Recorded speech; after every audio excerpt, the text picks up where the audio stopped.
dari segala penyakit zahiran wa batinan. Amin amin ya rabbal alamin. Para asatidzah, para guru, hadir bersama kita Ustaz Fathullah, Ustaz Septianda Zahri, yang kita doakan panjang umur, sehat afiat, dan dijauhkan dari segala penyakit zahiran wa batinan. Amin amin ya rabbal alamin. Para sesepuh, orang-orang tua yang hadir bersama kita, Bapak Haji Masyhur, Bapak Muri, Bapak Muhammad Aminullah, dan juga sahibul bait, yaitu keluarga almarhum Bapak Haji Mursyahid, Bapak Rujito, beserta keluarga yang lainnya, yang kita doakan keluarga daripada almarhum Bapak Haji Mursyahid senantiasa dalam lindungan Allah Subhanahu wa taala, dipelihara dan diberikan keberkahannya dalam kehidupan dan dalam harta bendanya serta keturunannya. Amin amin ya rabbal alamin. Bapak-bapak jamaah Musallah An-Nur, juga ibu-ibu jamaah Musallah An-Nur, serta jamaah daripada Majelis Ta'lim Miftahul Jannah yang dimuliakan oleh Allah Subhanahu wa taala. Alhamdulillah, pada malam hari ini, malam yang agung, Lailatul Jum'ah, Lailatul Gharra, malam yang bercahaya, malam Jumat, kita berkumpul membaca surah Yasin, tahlil beserta doa wahbah. Juga kita lengkapi dengan pembacaan sejarah singkat baginda Nabi besar Maulana Muhammad SAW, yang mana rutin kita lakukan. Tujuannya tiada lain hanya untuk mendoakan daripada orang-orang tua kita yang sudah pulang ke rahmatullah. Harapannya mereka yang sudah mendahului kita daripada orang-orang tua kita, baik yang baru maupun yang lama, bermesem-mesem di dalam kuburnya. Amin amin ya rabbal alamin. Salawat beserta salam kita haturkan kepada junjungan kita Nabi besar Muhammad SAW, yang telah menuntun kita umatnya minal dhulumati ilan nur, minal akhlaqil fasidah ilal akhlaqil karimah. Hadirin hadirat yang dimuliakan oleh Allah Subhanahu wa taala, pada malam hari ini kita berkumpul berbeda daripada malam Jumat yang lainnya, karena pada malam hari ini sedikit berbeda dikarenakan malam hari ini bertepatan dengan 100 harinya daripada wafatnya orang tua kita, yaitu Bapak Haji Mursyahid bin Haji Jawahir. Yaitu pada malam hari ini tepat kita peringati daripada 100 harinya beliau, yang mana beliau ini putra terakhir yang nyusul daripada anak putra putrinya Bapak Haji Jawahir bin Haji Batang. Mudah-mudahan Allah Subhanahu wa taala senantiasa menerangi kuburnya dan dijadikan kuburnya raudhah min riyadil jannah. Amin amin ya rabbal alamin. Dan memang Nabi Muhammad sallallahu alaihi wasallam menyebutkan di dalam hadisnya, mal mayyitu fi qabrihi illa kal ghariqil mutaghawwis yantaziruna da'wata talhaquhu min abihi aw min akhihi aw min sadiqihi fa idza lahiqathu kanat ahabba ilaihi min ad-dunya wa ma fiha wa inna hadayal ahya lil amwati al istighfaru wad du'a. Nabi SAW mengatakan jenazah itu, orang yang meninggal itu, di dalam kubur mereka ibaratnya seperti orang yang tenggelam, berada di tengah lautan. Makanya tuh Sayyidina Abu Bakar As-Siddiq katakan, man dakhalal qabra bila zadin faka'annama dakhalal bahra bila safinatin. Orang kalau udah masuk kubur tanpa bekal, maka seakan-akan dia itu mengarungi samudra tanpa perahu. sehebat-hebatnya orang bisa berenang, kalau di laut capek juga, bakalan tenggelam juga, bakalan mati juga ujung-ujungnya, bakalan celaka juga. Maka Nabi katakan orang dikubur itu kal gharikil mutaghawiz, seperti orang yang tenggelam yang cari pertolongan. Orang kalau tenggelam tahu nggak? Dia akan menarik apapun yang bisa dia tarik. Walaupun itu rumput, padahal dia tahu kalau rumput ditarik bakalan putus, tapi tetap ditarik rumputnya. Dia nggak nunggu cari tambang yang kuat, tapi apapun yang bisa dia gapai, dia bakal ambil. Itu orang kalau udah dalam keadaan darurat begitu. Apapun akan dia lakukan, apapun akan dia utarakan asal dia selamat. Maka apa yang dilakukan ini jenazah di dalam kuburnya? Yantaziruna da'watan, nunggu doa. Nunggu doa. Itu Nabi dalam hadis lain apa beliau bilang? Ummati ummatan marhumah. Umatku itu adalah umat yang penuh dengan kasih sayang. Umat yang penuh dengan rahmat. Tadkhuluna fi kuburihim wa dhunubuhum kaljibal. Itu mereka masuk kubur, dosanya segede gunung, dosanya banyak, dosanya bejubel. Kalau kata orang Betawi, dosanya bejubel. Wa takhrujuna min kuburihim wa qad ghufira.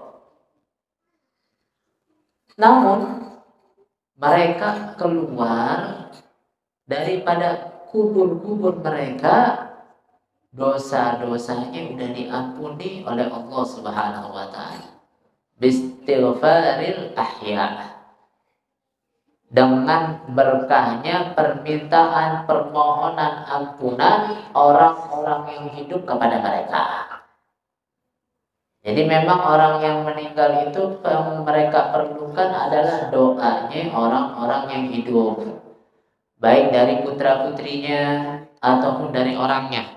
Ini disebutkan di sini talhaquhu min abihi au min akhihi au min sadiqi. Doanya mau dari saudaranya atau dari ayahnya atau dari temannya. Artinya enggak dihasar, tidak dibatasi hanya dari anak-anaknya. Kadang-kadang orang katakan doa itu harus dari anaknya. Iya, dari anaknya bagus, cakep. Karena salah satu tanda daripada seseorang anak itu soleh atau tidak adalah ketika dia selalu mendoakan orang tuanya, baik masih hidup ataupun sudah meninggal. Karena Nabi tegaskan awwaladun soleh yad'ulahu, yang soleh-soleh aja yang bisa dan mampu mendoakan orang tuanya. Jadi orang-orang anak-anak yang soleh itu baru anak-anak yang mampu bisa mendoakan orang tuanya. Ini seperti yang dilakukan oleh putra putri daripada Bapak Haji Mursyahid. Ini tanda bahwasanya putra putrinya adalah putra putri yang soleh, dan ini menunjukkan bahwasanya almarhum sukses mendidik putra putrinya sehingga putra putrinya gak lupa sama orang tuanya. Sebab ada juga anak yang lupa sama orang tuanya, lupa kepada orang tuanya ketika meninggal dunia. Padahal yang dia nikmatin adalah hartanya orang tua. Jadi anak macam-macam, ada yang lupa ketika orang tuanya meninggal. Ada juga yang ingat ketika orang tuanya meninggal. Ketika orang tuanya meninggal baru ingat. Masih hidup kemana aja lu tong, kalau kita boleh katakan begitu. Kadang-kadang ada yang modelnya begitu, hasil anak macam-macam. Anak macam-macam, makanya tuh kita diajari nama guru-guru kita. Seandainya kita waktu dulu orang tua kita masih hidup, kita nggak sempat bakti dengan kebaktian yang sempurna, itu orang-orang tua kita, guru-guru kita ajarin. Apa itu amalannya? Yaitu baca doa setelah azan. Kan biasa tuh Allahumma rabb hadhihi da'wati tammah sampai akhir tuh. Itu tambahin Rabbil firli wali walidayya, Rabbil 5 kali. Rabbi firli walidayya, Rabbi firli walidayya, Rabbi firli walidayya, Rabbi firli walidayya, Rabbi firli walidayya warhamhuma kama rabbayani shaghira. Itu kata guru-guru kita ajarin, di antaranya Habib Zain bin Ibrahim Al-Sumir, kemudian saya Al-Habib Umar bin Muhammad bin Salim bin Hafid, dan saya Bakar bin Salim, kemudian guru-guru kita yang lainnya Al-Habib Salim bin Abdul Asyatiri, dan guru-guru yang lainnya ajarin kita begitu. Itu kata beliau orang baca Rabbi firli walidayya 5 kali habis azan doa setelah azan, maka dia itu akan digolongkan sebagai anak yang berbakti kepada orang tuanya, meskipun dulu waktu hidupnya dia anak yang kurang berbakti. Begitu, masih ada kesempatan. Walhasil poinnya ada kesempatan kita untuk selalu menjadi baik. Jadi nggak ada tutup finish. Selama masih hidup, masih ada kesempatan kita untuk menjadi lebih baik. Kemarin saya kurang bakti, masih ada kesempatannya. Caranya doain orang tuanya. Caranya Nabi ajarin, sambung silaturahmi. Yang tidak tersambung silaturahmi itu kecuali dengan orang tuanya. Bahkan ini adalah paling berbaktinya orang yang berbakti kepada orang tua. Kata Nabi, inna min abarril bar an yasila rajul wudda abih. Termasuk daripada bakti yang paling utama adalah menyambung jalinan cinta kasih terhadap orang yang dikasihi oleh orang tuanya. Terus sampai lagi, jalanin janjinya, jalanin nazarnya, jalanin hutang-hutangnya, mendoakannya. Ini salah satu bakti seorang anak kepada orang tuanya. Boleh jadi kita kemarin waktu masih hidup kurang bakti, masih ada kesempatannya. Di antaranya itu doa tadi, doa Rabbi firli walidayya warhamhuma kama rabbayani shaghira. Enteng, cuma 5 kali ditutup dengan kama rabbayani warhamhuma kama rabbayani shaghira. Terus kalau mau dilengkapin lagi, guru kita ajarin, Allahumma barik fi auladina wa banatina wa dzurriyyatina wa la tadurruhum wa fiqhum li ta'atika warzuqna birrahum. Ini doa adzan. Satu paket doa adzan yang diajarin sama guru-guru kita, karena doa bainal adzan wal iqamah itu adalah mustajab. Doa antara azan dan qomat itu doa yang pasti didengar, pasti diterima oleh Allah Subhanahu wa ta'ala. Nah ini orang yang meninggal dunia menantikan doanya kita ya. Menantikan doanya anaknya, istrinya, orang tuanya, temannya, kawannya, saudaranya. Dan itu kalau dia dapatkan doa yang semacam itu ahabba ilaihi minad dunya wa ma fiha. Itu lebih dia cintai, lebih dia girang, lebih dia bermesem-mesem daripada dunia dan isinya. Kalau kita anterin uang 1 miliar ke kuburan nih buat baba, nggak demen deh. Tapi kalau doa yang dikirimin itu lebih dia demen, lebih dia girang, lebih dia bahagia dengan doa tersebut. Wa inna hadayal ahya, Nabi tegasin hadiahnya orang meninggal, orang yang hidup buat orang yang meninggal adalah istighfar dan juga doa. Permintaan ampunan juga doa. Kita doa jangan bosan-bosan. Ini anak-anak putra putri daripada almarhum Bapak Haji Mursyahid nggak mau sendirian doain orang tuanya, dia kumpulin orang-orang di musola, dia sekalianin malam Jumat karena dia tahu malam Jumat orang ramai. Begitu kumpul buat doain orang tuanya, kumpul buat doain orang tua kita Bapak Haji Mursyahid bin Haji Jawahir, biar orang tuanya bermesem-mesem, orang tuanya gembira, orang tuanya bahagia, orang tuanya mendapatkan pahala derajat yang tinggi di sisi Allah Subhanahu wa ta'ala. Sebab orang itu bisa selamat dari azab kubur dengan amalnya. Ada kalanya nggak selamat, amalnya kalah sama keburukannya, tapi bisa selamat dari azab kubur daripada doa putra putrinya, daripada doa orang-orang yang hidup yang mendoakannya.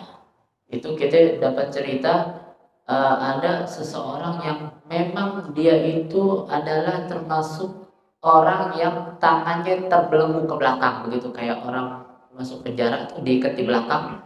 Ini salah satu cara jalannya ahli neraka. Makanya kita nggak boleh tuh tangan tuh dipegang ke belakang pala tuh, kayak gitu. Nah itu model begitu. Kalau kita taruh tangan kita itu makruh, kita nggak boleh tuh. Karena itu salah satu ciri daripada orang-orang ahli neraka. Nah ini ada orang yang terbelenggu begitu. Kemudian ada seseorang yang datang menziarahi perkuburan yang ramai. Dia tahu ini orang karena dia melihat di dalam mimpinya. Kemudian dia bacain surah Al-Ikhlas 11 kali. Dibaca lewat kuburan. Saya baca surah Al-Ikhlas 11 kali. Saya hadiahkan di surah Al-Ikhlas buat semua penduduk ahli kubur minal muslimin wal muslimat. Sehingga di hari kemudian, beberapa saat kemudian dia bermimpi melihat itu orang terselamatkan, terbebaskan daripada ikatan belenggu yang ada di kepalanya, yang tangannya itu terbelenggu di belakang kepalanya, dengan sebab doa bacaan surah Al-Ikhlas orang tersebut yang dihadiahkan kepada seluruh ahli kubur. Nah kalau seluruh ahli kubur aja dia kebagian kebaikannya, apalagi kalau kita khususkan, apalagi kalau kita setiap malam doakan minimal baca Fatihah, minimal seminggu sekali baca surah Yasin dan tahlil. Mudah-mudahan dengan berkahnya kita kumpul, kita peringati 100 harinya daripada almarhum Bapak Haji Mursyahid ini. Allah ampunkan dosa beliau, Allah tinggikan derajat beliau, Allah luaskan kubur beliau, Allah jadikan kubur beliau raudhah min riyadil jannah, dan putra-putrinya Allah jadikan putra-putri yang soleh solehah. Anak keturunan cucu cicitnya juga menjadi cucu cicit yang soleh solehah. Berbakti kepada kedua orang tuanya, membanggakan Allah dan Rasulnya, bermanfaat bagi Musa dan bangsanya, dan juga dijauhkan dari segala mara bahaya. Dan kita seluruhnya yang hadir sini juga kebagian keberkahannya. Yang belum jadi anak yang berbakti kepada orang tuanya, Allah jadikan kita hamba-hambanya, anak-anak yang berbakti kepada kedua orang tuanya. Dan semoga yang sudah berbakti sama orang tuanya, Allah terima amal baktinya kepada orang tuanya, sehingga kita nantinya menjadi orang yang bahagia dunia dan akhirat. Ala hadhihi niyah wa ala kulli niyah salihah wa ila hadratin Nabi Sayyidina Muhammadin sallallahu alaihi wa alihi wa sahbihi wa sallam. Al-Fatihah. A'udzu billahi minasyaitonir rajim. Bismillahirrahmanirrahim.